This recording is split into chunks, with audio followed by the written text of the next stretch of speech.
guys, what is up? Welcome back to the channel. Thank you for tuning in to part 2 of this Honda CB750 dual overhead cam engine rebuild video. In part 1 we stripped down the top end of the engine, we took out the cylinders and we took out the pistons, so hopefully your engine rebuild is up to that place. If it is not, I strongly suggest you go back and check out video 1. I'll link it here and down here somewhere. If you're in the right place, awesome. So a few general bits. First of all, thank you to all of you who tuned in for video 1 and left me nice comments. These videos do take a good day or two to edit. There's a lot of work goes into these behind the scenes. I know sometimes that's hard to believe. But all the comments that I received really did encourage me to get back into this cold workshop and get these videos out. So thank you, first of all, for those. Secondly, the reason it's taken me so long to get part 2 out, you might notice I'm in a new workshop. I've moved house, I've got a new garage, a little bit more space, no more heat, no more light, but it's good, it's great. It's right next to my apartment, that's just upstairs here, so it does mean I can get down most evenings, and even if it's just an hour of work down here, I should be able to get these videos out to you a little bit more often, so thank you for bearing with me. So on with the video. Today we are going to be splitting the crankcases on the bottom end of the engine, and we're going to be removing all the covers, clutches, gears, all the other bits and pieces that form the bottom end of this engine. So first things first, this is not intended as a replacement for a good manual. I have the Honda Tech manual and I have the Haynes manual, and I find between the two most information is covered. There's obviously little gaps in every manual, so having two just makes sure you have as few as possible. The Honda manual I'll link below because it's available in PDF. That's my version, that's got lots of comments I've made on it, and also just some links to items online that I found useful as I was rebuilding this video. Secondly, you might notice when you are following this video that certain bits are out of sequence. Basically, this is where I kind of reached dead ends, where I didn't have the right tool or the right part, or I needed to do some research, and then I came back and I did tasks out of sequence. Nonetheless, I've tried to edit it together into a logical sequence, so if you follow what I am saying and what I'm doing and just ignore odd covers disappearing and reappearing, you'll be golden. Tool-wise, in this video, you're going to need basically what we had in part 1, so a good socket set, a JIS screwdriver. I use this lovely vessel one, hopefully you can see that. I'll link that down below, really useful tool. Just spanners, picks, the usual kind of stuff. Bags for all the spare parts. In this video there's two new bits that you're going to need. Firstly, there's a Honda clutch tool that I recommend you get some form of. If you get it from Honda, it's really expensive. If you get it from AliExpress, it's super cheap, so I will link that down below, and if you follow my link, a couple of cents will go towards the channel and just helping me improve lighting and audio and all that good stuff. So you're going to need one of those clutch tools. You're probably also going to need an impact wrench. Now that is different to an impact driver. It's important to say you need an impact wrench. Basically you need this for 2 bolts behind the clutch cover. The manual thinks you can do this manually. I really think it's impossible. Certainly if you do manage it, you're probably going to end up with bloody knuckles. Just go get an impact wrench. They're awesome. Beg, borrow, steal, whatever. Get one of those. Another thing I should say about the video, you'll probably see me undoing bolts in this video with an Allen key, whereas when you come to do it you might find that they need a standard kind of hexed socket. That's totally normal. Basically I'd already done the stainless steel bolt kit swap before I started rebuilding the engine, so if you see inconsistencies like that, it's all good. So that's about it guys. I know you're desperate just to get on with this video, so let's do it. So first of all, we're going to remove the clutch from the bike. The clutch cover is held on by about 10 bolts. So we're just going to take these off. Note there's a couple of different lengths here, so you might want to make a note of which ones are longer for when you refit them. On the left, you can also see that there's a grounding cable for this cover. So put that to one side somewhere safely if you're planning on reusing it.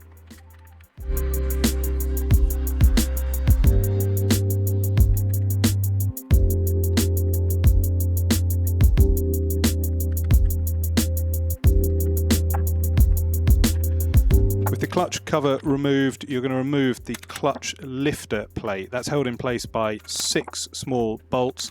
As ever, you're going to work in a crisscross pattern to release the tension gently. With these, I found they're a little bit stiff, but just a light tap of the hammer on my wrench removed these nice and easily.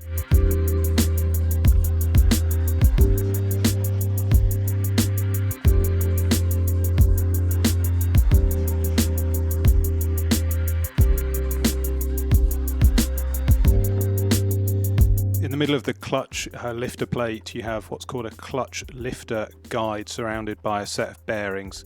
Make sure you bag this up carefully along with the 6 springs that are behind the clutch plate. Next off, have a good look behind the centre of the clutch. You should notice this small nut is held in place by a few little tabs on a locking washer, and I found I could just knock these back into place with a screwdriver and a hammer.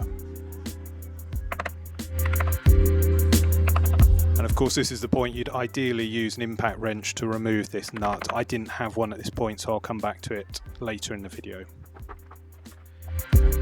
Next, we're going to move to the left-hand side of the engine as you sit on the bike and remove the imaginatively named left side cover. It's held in place by 4 bolts, again varying lengths on these.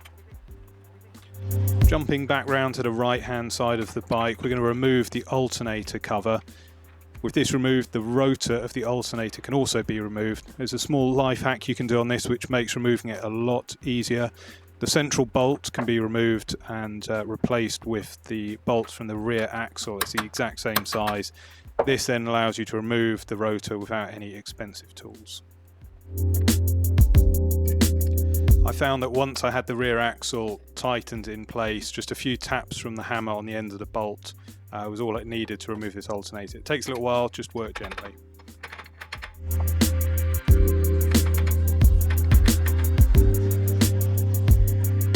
On the top of the engine, you can now remove the starter motor. There's a small cover just held in place by 2 small bolts. Once you've removed these and lifted the cover, the motor itself is clearly visible. It's just held in place by 2 bolts.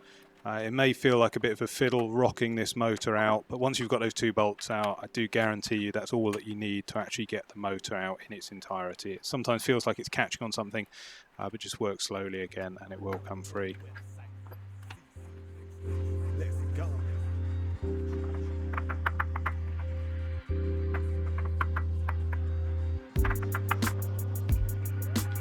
Back over to the left-hand side of the engine, we're now going to remove the remainder of the crankcase cover.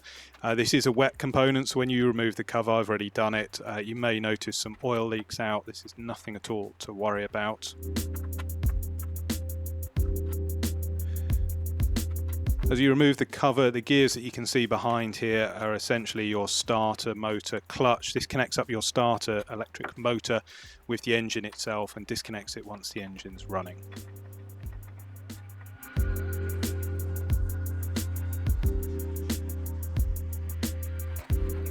You're going to find a small cable running from behind the crankcase cover to behind the left-hand side cover. It looks as if you need a socket set to remove this. Actually, it's just a pair of needle nose pliers. And with that removed, we can slowly start taking the starter-driven gear and shaft out. Next, I used an adjustable wrench to hold the larger central nut in place with a smaller socket to remove the bolt from the centre. Just use whatever works for you. The manual itself actually shows a spanner to undertake this task. With this bolt loose, the starter clutch assembly can be removed in its entirety, and any residual oil and gunk that's behind it can just be cleaned down. Moving right, I removed the oil pump cover next.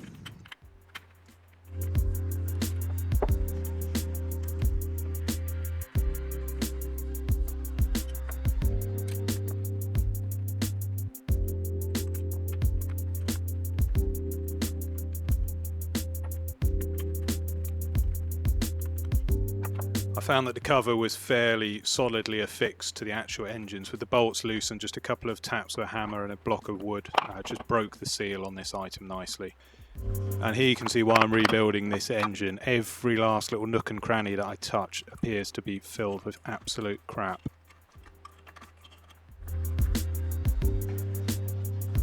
Now we're going to remove the oil pump itself by loosening the 4 hex bolts on it.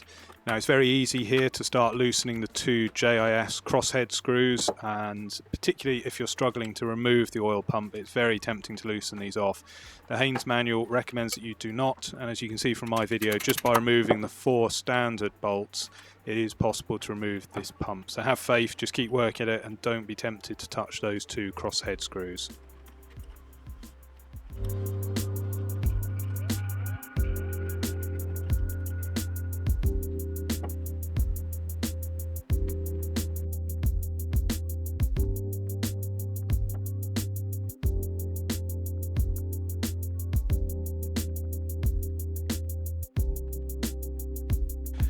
Jumping to the top of the engine, I remove my oil pressure switch next, and if your oil filter happens to still be in place for any reason, now is a good time to remove it. Again, there's likely to be some residual oil in here, so have a cloth ready.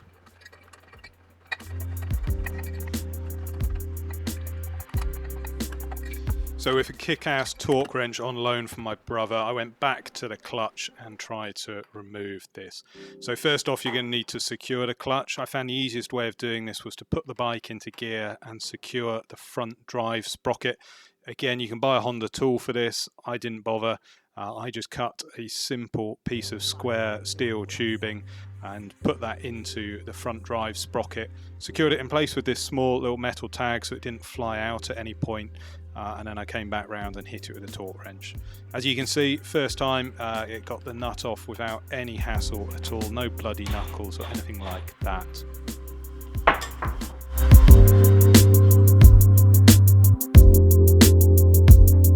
So you're going to remove the lock nuts. There's a locking washer behind it and a further regular washer, so you can remove those and bag it up.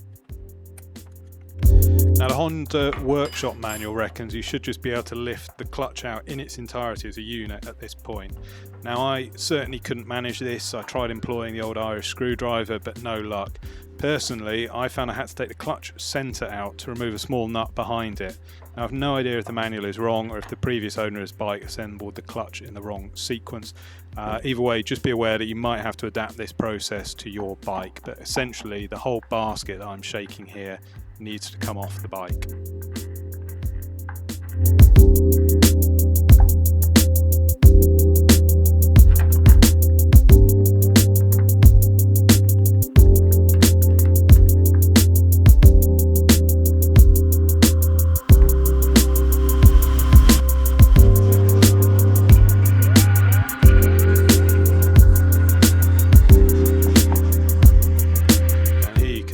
Small nut that seems to be holding my clutch basket in place. As I say, you may not find that here on your bike, but that's how mine was assembled. Now if you've not removed the clutch before, it's probably going to be loads of oil and gunk behind here, so again, give it a quick clean up as we're passing through. The nut on my front sprocket was fairly seized, so while it was secured in place, I decided to just loosen this up using the torque wrench. Now another life hack: if you take your front axle, this slips nicely into the top end of your con rods and secures the engine in place. Honda have a tool for this, but it's going to cost you about $100. And with that secured, you can then remove this small bolt, which is called the primary drive gear. With this bolt removed, you can slowly remove all the parts of this cog assembly.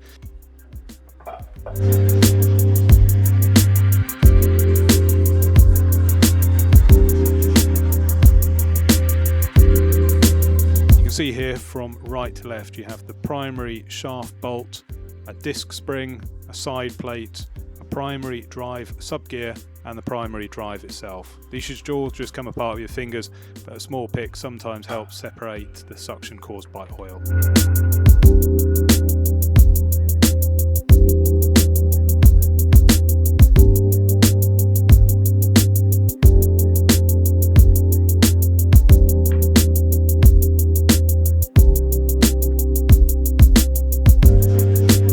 We're going to jump to the underside of the engine and remove the oil pan. I've already started loosening these, hence I'm not really working in a crisscross pattern, but ideally you should. With the pan removed, we can slide off the oil strainer screen. There's no tools needed for this, it's just held on by a bit of pressure and can just be twisted loose. Next off, I've tilted the engine onto its side for a better view. We're now going to remove the oil passage body from the engine. It's held in place by 6 bolts, and once these are removed it should come away fairly freely. And that then leaves us ready to split the crankcases.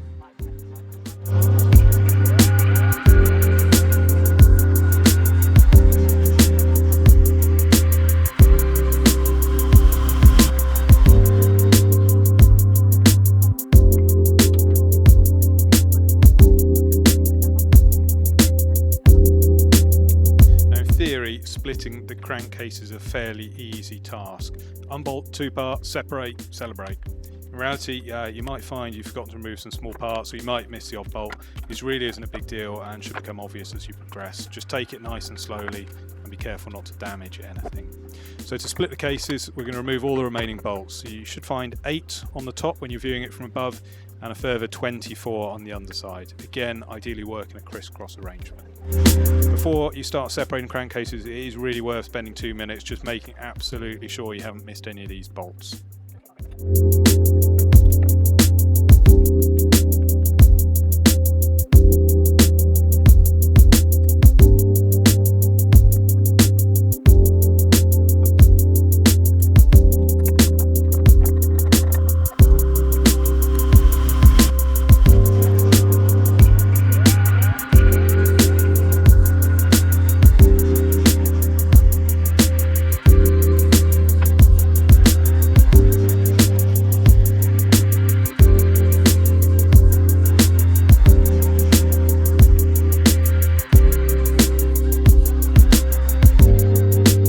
Once you're happy, follow Honda's helpful instructions and separate the crankcase.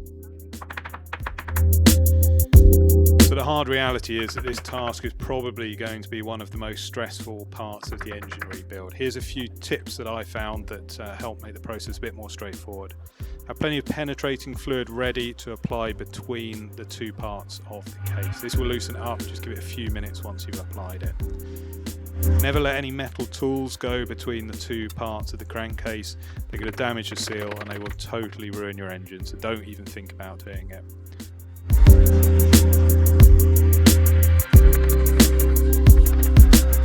As in part 1 of this series, have some plastic packers ready.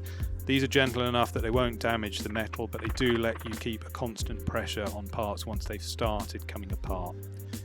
If you're going to use a hammer, make sure it's rubber and protect the engine with wooden blocks if you're using a metal hammer. And if you find yourself at any point in this process getting annoyed, just sit down for 5 minutes, grab a beer and then try again. It is super easy to destroy an engine by getting frustrated at this part of the rebuild. And it really is not difficult. There's no reason you should be destroying the engine. It's just super frustrating. I get that. It's totally normal. So just take your time over this part.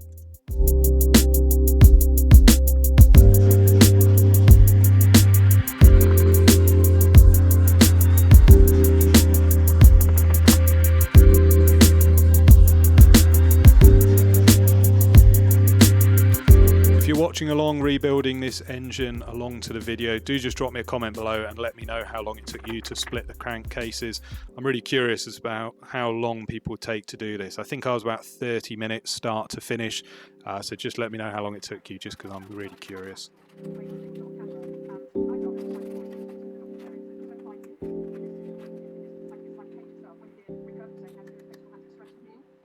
My #1 website.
crankcase is split, your first job is just to remove these couple of dowel pins that are on the engine, and there's also a single rubber O-ring that you want to take out and just put to one side.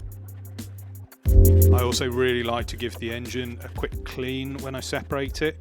This not only makes it look nicer and gives me a bit of a sense of satisfaction, it also stops any dust that enters the engine from sticking on too hard and just keeps it clean if you're storing it for a couple of months like I am. Finally, before I start removing the crankshaft or the transmission, I wanted to quickly note down the gear positions on the selector cam. Now you can either play around with the selector whilst you manually turn the engine over by hand, or you can just trust me that the positions I've marked up on mine are correct and should look something like this. It's worth double checking that all your gear changes are positive and smooth, and as you can see on my bike, the shifter here has a bit of trouble getting to 5th gear, something I noticed when I first bought the bike actually and I was riding it. I think it either needs adjusting or the selector fork itself is bent or a little bit worn and just doesn't quite have the travel to get in. If anyone here has had a similar problem with their gear selector, do please drop me a line and let me know how you fixed it, or I'll be looking into it in a future video.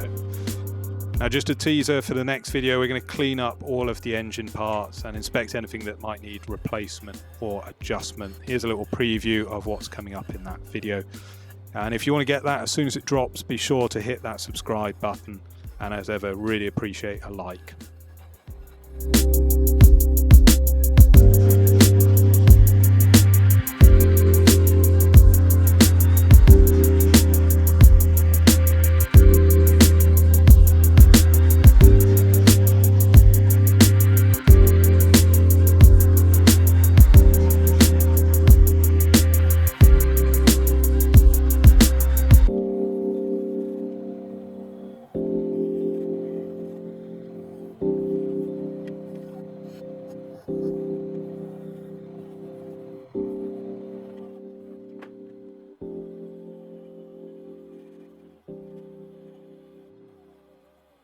My #1 website. Let's go.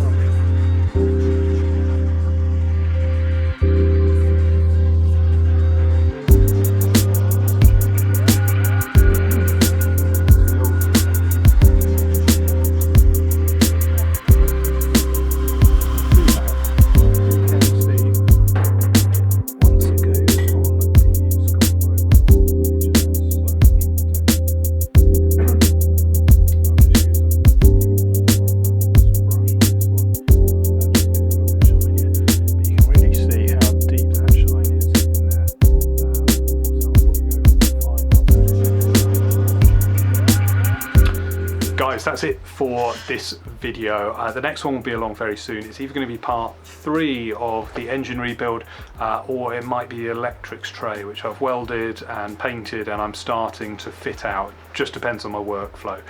I hope you've enjoyed this video. If you have, please do leave me a thumbs up down below and shoot me a comment. If you haven't enjoyed the video, please leave me a big fat thumbs down and tell me why down beneath. I am trying to improve the channel, so your feedback much appreciated. I don't have Patreon, I can't be bothered with it, but if you have enjoyed the video and it's helped you with your rebuild, there's a coffee link down below where you can shoot me a couple of bucks just for a coffee by way of thanks. As I say, next video will be along soon. Make sure you subscribe down beneath and I'll see you in the next one. Cheers.